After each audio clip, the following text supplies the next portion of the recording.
你有没有想过，一个人明明从小被折磨得体无完肤，却在濒死瞬间突然看见一个完全不一样的世界？更诡异的是，他在那边上了10堂课，每一堂都像在拆解我们这一生最核心的秘密。听起来像电影情节，对吧？但故事的主人翁是个再普通不过的美国男人，而且他原本根本不相信灵界。直到那天，他倒在洗手间的地板上，生命划了一个句点，然后又硬生生被拖回来。你以为重生这种戏码只是神话？等等，我讲下去你就知道有多离谱。这里是意识觉醒，记得按赞、订阅并打开小铃铛，这样您就不会错过我们的新影片。这男人叫文森，从小过得一点也不快乐，家里关系乱糟糟，2个姐姐是被收养的，弟弟又跟他合不来，动不动就打架。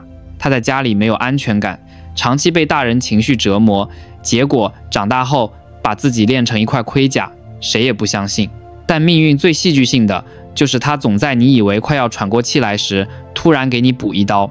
长大后的文森努力到疯，一会儿建筑，一会儿电脑，一会儿影视业，年轻轻轻事业成了，可内心空得像被抽干一样。他也搞不懂为什么，明明什么都有了，却觉得自己像活在别人的剧本里。直到有一天，他跟朋友一起在泰国订了某种天然补剂，想说试试看，让身体更有能量。问题就出在这里，谁会想到一瓶小小的天然产品，居然能把一个人直接送进灵界？那天是2003年1月18日，他们收到货后就迫不及待各喝了一盖，结果说明书是泰文，又没有 Google 翻译，他们完全不知道那是浓缩到变态的原液，相当于20倍的剂量。就这样，一个喝法错误，把整个人生翻了底朝天。症状先是从冷开始，冷到像有人在体内抽掉温度。他们跑去附近的餐馆，想让身体舒服一点，但越走越不对劲。文森一冲进厕所，吐得天昏地暗，然后眼前一黑，人就倒下去了。45分钟没人发现他，因为厕所门反锁，店员只看到他朋友在柜台前倒下，于是叫了救护车，却根本不知道厕所里还有一个快死掉的人。当医护人员找到文森时，他已经全身冰冷，毫无生命迹象。标准程序宣布死亡，装袋，准备送走，一切都照着流程走，冷静的像在处理一个数字。但就在这个死字被盖章的瞬间，一件诡异到无法解释的事情发生了。文森突然发现自己站在餐厅上方，看着底下这一切，没有屋顶，没有墙，好像整个世界都是透明的。他甚至能听见每个人在想什么。更震撼的是，他看到地板上那个身体，但他第一时间竟然没认出那是自己。他还看到3个医护人员，其中一个经验很浅，是个新手，他能感受到新手的心情。为什么救不回来？为什么偏偏是我遇到这种状况？就在这时，一团光圆形温暖从新手胸口缓缓亮起。下一秒，文森听见一个声音，巨大、清晰，不属于任何人类器官发出来的那种。这个人没有死。但奇怪的是，新手没听到，只是愣了一下，继续工作。光球却越来越亮，亮到像要从那医护人员体内冲出来一样。声音第2次出现，震耳欲聋。这个人没有死。这一次，新手终于像被瞬间点醒，突然冲到尸体袋旁，再度检查文森的颈动脉。就在他手指按下去的那一刻，文森说他感觉自己像被火花击中。于是医护人员立刻开始急救，而文森被拉了回来。但这只是开头而已，真正的故事是他死掉的那45分钟到底看见了什么。好，接下来我要讲的就是让文森的人生彻底翻转的10堂课，而且每一堂都像在说我们自己。你准备好了吗？如果你以为这只是一个濒死经验，那你就太小看这个故事了。文森被救回那一刻，你以为他会感恩涕零吗？完全没有。他醒不过来，身体躺在医院，脑部毫无反应，家人都被医生告知基本没救了。可真正的他正在另一个世界里，看着自己的人生像电影倒带一样一幕幕闪过。那种感觉很奇怪，不是被审判，而像有人把你最深的房间门打开，让你看清自己从未正视过的角落。他看到自己小时候偷糖果、推倒同学、说谎、小坏事一件件跳出来，但最让他心碎的不是他做过这些，而是他第一次看到那些被他影响的人心里怎么想。原来那些他以为不重要的事，在别人心里都留下印记。那一瞬间，他真的觉得自己不配存在。他以为完了，我应该被放弃了。结果他背后突然出现一股暖流，像温柔的手按在肩上，像有人在说：不，你值得。他回头看见一个白发白胡子的男人，眼睛像会发光，全身散着一种不是地球语言能形容的慈悲。他原本以为那就是神，你知道的，大多数基督徒遇到这种存在都会这样以为。但那男人微笑摇头说：我不是神。重要的是，这个男人根本没有动嘴，声音直接在他心里响。他说他叫德雷克，是文森的指导灵。到这里你可能会想，这是不是幻想？可文森说，那感觉真实到没办法质疑，你甚至能感受到那个人心里流出的情感，那种爱强到足以把你儿时的伤痛一瞬间填满，不止疗愈，而像重新被创造。从这刻开始，文森才知道，原来人死后不是被带走，而是被接住。德雷克告诉他，你可以选择回到身体，也可以跟我去任何地方，包括回家。文森听到家这2个字，全身像被电到，因为他以为那就是天堂，就是最终归宿。他毫不犹豫说，我要跟你回家。但德雷克却摇头，告诉他一个残酷的事实，不是你想回就能回。家是极高能量的地方，一个灵魂必须提升到一定程度才能踏进去，而地球就是用来升级的地方。这里开始进入第1堂课。第1堂课，找到你的真。他说，人来到地球的第一件事，就是学会剥掉所有面具。你以为自己是真实的吗？但文森看到自己的模样，跟家人是一个样子，跟朋友是一个样子，跟同事是一个样子，在教会又是一个样子，每一个都是角色，不是他。德雷克说，只有真正的你能够成长，其他身份都不能。听到这里，你有没有瞬间被戳中？我们是不是也这样？为了工作有职业的样子，为了友情有好相处的样子，为了亲戚有礼貌的样子，真实的那一份却在某个角落被塞得紧紧的。而回家的第1课，就是找回最初的自己。接下来是第2堂课。第2堂课，地球是学校，不是法庭。这一句很关键，也解释了为什么很多人的人生看起来比别人更苦，不是惩罚，而是课程难度更高。德雷克给他看了一条丝带，从地球延伸到宇宙最远的边界，然后撒下一粒沙，说，你在地球的一生只是这粒沙。这画面够震撼吧？我们常常为了一个朋友说的话失眠，为了工作上的压力挤破头，为了家庭关系纠结一辈子。但从宇宙的尺度看，那不过是一粒沙子上的一小道划痕而已。你觉得人生很重，因为你站在里面，但你往外看，你就知道我们不是来受伤的，我们是来学习的。第3堂课接着来了。第3堂课，学会爱所有生命。文森也以为自己对大家很好，但当德雷克让他看见众生的心，他说他第一次理解到，原来爱不是挑着来，不是我喜欢的我才爱，跟我价值观一样的我才爱，而是所有生命都值得。说真的，这一课听起来像教科书，但如果换到生活里，你敢不敢对讨厌你的人给予善意？敢不敢同理一个伤害你的人？敢不敢理解自己不喜欢的群体？你看，这不容易，但正因为不容易，它才是课。紧接着是第4堂课。第4堂课，听见你内在的声音。德雷克说，每个人都有内在频率，只是大多数人忙到没空听。他举了一个例子，我讲给你听，你一定会中。他说，人祷告、祈愿、许心愿的样子，就像去餐厅点餐。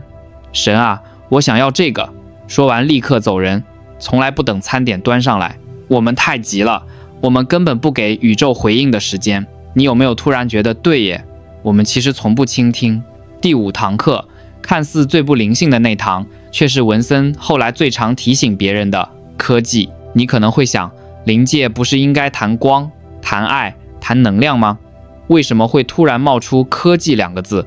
文森当时也愣住，毕竟那是2003年，连智慧型手机都还没普及。结果德雷克很严肃地说，科技是一把刀，你握得好，它能救人；你握不好，它能毁掉整个文明。听到这句，我相信很多人会瞬间联想到我们现在的生活，对吧？资讯爆炸，媒体争吵，谣言飞来飞去，人被手机抓着走，被演算法牵着跑，到底谁在操控谁？这一刻就是让文森明白，科技不是问题，人的心才是。如果心乱，科技就会放大混乱；如果心稳，科技就会放大力量。讲到这里，你是不是也觉得有点刺？特别是那些每天被手机情绪绑架的人，那种明明关掉了荧幕，心却还在线上飘的感觉，你一定懂。第6堂课来了，内容更直接。第6堂课，放下偏见。偏见是什么？不是讨厌别人而已，而是你以为自己很公正。文森一直觉得自己没有偏见，因为他很保护2个被收养的姐姐，遇到别人嘲笑他们，他第一个跳出来挡。结果德雷克让他看到另一个真相，他其实讨厌有偏见的人，而这种讨厌本身就是偏见。听到这里，你有没有突然觉得，哎呀，我们是不是也常这样？讨厌歧视别人的人，讨厌情绪化的人，讨厌没礼貌的人，结果我们不是更温柔了，而是变成另一种形式的排他。偏见不只是向外，也是向内。你越不想承认的那个角落，越会在临界里被照得清清楚楚。第7堂课是改变文森人生的一堂。第7堂课，思想会创造现实。这句话很多人当作心灵励志在听，但文森看到的画面不是励志，是创造。他说，每一个念头就像一颗粒子飞出去，开始建构你的未来。你今天常想什么，你未来就会走向什么。听起来很玄，可放到生活里是不是刚好？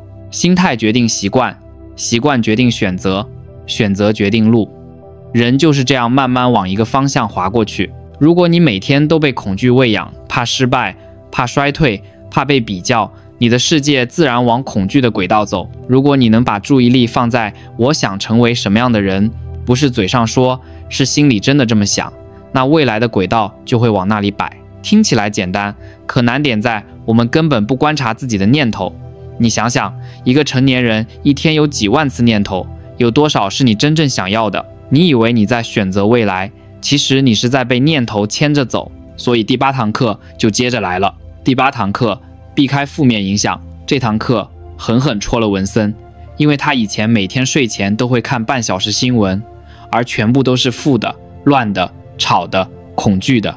德雷克告诉他，人在睡前和醒后这30分钟，灵魂状态最敏感。你在这段时间放进什么，它就会启动你的潜意识方向。结果他一听，才发现难怪自己常常心很乱，因为一睡一醒都喂自己毒药。那我们呢？睡前滑手机，看争议，看留言区，吵架，看八卦，看负面新闻，是不是一样？更关键的是那一句，如果你不确定某件事对不对，那它8成就是负面的。你看这一句够狠吧？不是看起来很坏才叫坏，而是让你不安、犹豫、乱掉，那就是你该远离的信号。第9堂课把整个故事推到另一个层次。第9堂课，邪恶是课程的一部分。这堂课可能听起来让人不舒服，但你仔细想，是不是也有道理？如果没有错误，你怎么学选择？如果没有黑暗，你怎么知道光的方向？如果没有痛苦，你怎么知道自己还有没长大的地方？文森看到一个画面，如果世界上所有人都完美无缺，那灵魂根本没东西学。这不是鼓励坏，而是告诉你，你选择什么才是真正定义你的。你面对坏的时候怎么反应，那才是灵魂在地球最珍贵的功课。最后第10堂课，也是德雷克说的最温柔却最重的一句。第10堂课，我们都是一体，不是那种大家都是好朋友的一体，而是能量上的连接。你指着一个人骂、攻击、伤害时，你以为能量指到对方那里，没有，能量反弹回你3倍。可反过来，当你帮助、善待、鼓励别人时，那股能量同样会以3倍回到你身上。这不是道德，而是宇宙物理。你在伤别人，就是在伤自己；你在帮助别人，就是在生自己。听起来很玄，但放到生活里，你是不是也发现这种现象？负能量的人过得都不顺，善的人常常反而遇到贵人。10堂课结束后，文森被带到一个地方，他美到无法用地球语言形容，但你一定想听，因为那里就是他口中的天堂。10堂课结束后，文森以为课差不多上完了，结果他错得离谱。真正的高潮是他被带去一个地方，一个他连在梦里都无法想象的空间。你去想象一幅最壮丽的山脉画卷，再把每一座山的颜色调成能发光的那种，再把空气变成会唱歌的，再把草地变成能感受到你情绪的，然后你把整个世界亮度调高10倍，却不会刺眼。文森说，他踏进那个地方的第一秒，就像一只电量只剩1%的手机被瞬间插上充电器，砰的一声，全身能量涌起来。他感觉到草是活的，树是有意识的，空气是温柔的，连光都带着爱。他走到一条小溪，溪水竟然开口问他，你想让我触碰你吗？他点头，水流过他全身，却没有湿的触感，而是一种温暖与凉爽同时存在的奇妙状态。水流过哪一处，那一处的人间伤痛就被疗愈。这一幕说出来像幻想，但文森说那是他唯一一次感觉完整。他知道这就是家。就在他沉浸在那个世界时，德雷克轻声说，你现在走的路虽然难，但值得。话刚落下，一个声音突然把他从天堂拉回现实，七七是医院里弟弟的祷告声。文森看到弟弟握着他冰冷的手，一个字一个字的祷告，祈求哥哥醒来。他们小时候互相看不顺眼，互相打架，可在那一刻，他第一次看见弟弟心里真正的声音。原来弟弟一直很爱他，只是不会表达。那一下，能量像从胸口爆开，文森被硬生生塞回身体。他睁开眼时，全身疼，情绪崩溃，精神快要断掉。因为他不想回来，他宁可在天堂，也不愿在地球继续面对混乱、压力、人性的伤害。但人生最狠的地方就在这里，你觉得自己受不了了，宇宙才刚帮你翻开第一页。文森回到身体后，有好几周都陷入严重抑郁。他感觉自己像被丢回旧世界，像从一栋光之城掉进一间破烂仓库。他每天问自己，我经历过的是真的，还是脑子缺氧产生的幻觉？直到有一天，他翻到一份老旧的历史简报，其中一张黑白照片里的男人，稀漆白发，白胡子，红润皮肤，有光，长得一模一样。他当场毛骨悚然，因为那名字不是德雷克，而是查尔斯，姓氏居然跟他祖母一样。他冲去问祖母，你认识这个人吗？祖母淡淡说，当然，那是你的曾祖父，他在我们家族很有名。那一瞬间，文森知道自己遇到的不是幻觉，他遇到的是家族的指导灵。那名字只是化名，真正的存在是跨越世代的。但故事还没结束，因为他死去的那些分钟里，他看见了一段未来。这段未来不是预言，也不是恐怖片，而是选择。他说，他看到未来的人类会分成2条路，一条走向恐惧，一条走向光。走向恐惧的人会为了安全自动跳进牢笼，他们会因为焦虑、害怕、缺乏信任而不断让外界替他们做决定。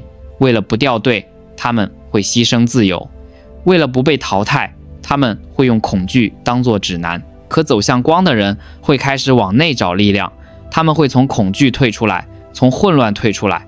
他们的城市会变得越来越明亮，不是物理的亮，而是一种新能量的亮。他看到那种城市像是发光的聚落，人们彼此尊重，彼此善意，彼此觉醒，那是另一种文明。他说，他在有生之年会看到那些光城市的雏形，但大多数人会选择恐惧。他说这句话的时候，没有悲观，没有警告，只是很平静地说，这就是选择。没有人被迫走哪一条路，但每一个念头都会把我们往某个未来推进一点点。他说，他经历死亡后才明白，人生不是追求答案，而是做出足够多的选择，让自己逐渐靠近真实的自己。所有的课题，真我、学校、爱、直觉、科技、偏见、念头、负能量、善恶一体，这些最后都回到一件事，你要成为谁？而他最后说的一句，是很多人听到会全身发麻的那一句，神永远在你心里，不在你外面。他说，这不是宗教，而是方向。你越向外抓，你越迷；你越向内找，你越靠近家。所以你看到这里，会不会突然有一种感觉，我们这一生忙忙碌碌，争争抢抢，最后绕了一大圈，原来根本不是为了那些表面的东西。文森经历了一次死亡，他回来之后最深刻的感悟只有一句话：人类不是往外走，而是往内走。他说，我们现在的世界看起来混乱、动荡、恐惧，被不断放大，但那不是末日，而是分叉的前夕。恐惧派和光派正在分开，方向不同，未来自然不同。恐惧派的人会不断被外界牵着情绪跑，越看越怕，越想越乱，最后会把自己的未来交给别人决定。他们要安全，多要一点安全，再多要一点，直到安全变成牢笼。而走向光的人会越来越清楚自己的方向，他们不需要喊口号，不需要找谁带路，因为他们知道路就在心里。越往内看，越不容易被操控，越往内看，越能听见自己的声音，越往内看，就越靠近文森看到的那个光城市。文森说，那城市不属于某一个国家，也不是某一种制度，而是一种新的文明。在那里，人不会因为恐惧而彼此撕裂，也不会为了利益而互相踩踏。那不是乌托邦，而是未来某些群体真正会走到的地方。他说，这一切不是想象，是他在灵界真实看到的。你现在看到的混乱是一场清洗，是一场大分流，是灵魂在做选择。他说，你选光，你就往光那边走；你选恐惧，你自然会往恐惧那边掉。但最震撼的是最后一句，没有人在评判你，只有你自己知道你要走哪边。那一刻，他顿悟，人生不是考试，是导航，不是等级，是方向，不是被安排，而是被邀请。而邀请的入口就是那10堂课。你找到真我，你不过度审判，你学会倾听，你远离负能量，你停止把偏见当正义，你让思想干净，你把科技当工具，你不被邪恶吓倒，你愿意把善意放出去。每一个小选择都是往光迈一步。他说，天堂不是死后才有，天堂是你每天把自己往光的方向推一点点。你越靠近真实，你越靠近家。现在问题来了，如果未来真的会分成2条路，你想站哪边？如果光城市真的会出现，你会不会想成为那群先走进去的人？你看，这不是玄学，这是选择。你每天怎么想，怎么说，怎么对人，怎么对自己，就是你在决定你未来属于哪条时间线。文森经历了一次死亡，才懂人生怎么活。但你不用死一次，你现在就能选光，选善，选内在，选清醒，选真实。不是因为你必须这样，而是这样你才会活得像一个真正的自己。而真正的自己，就是你回家的路。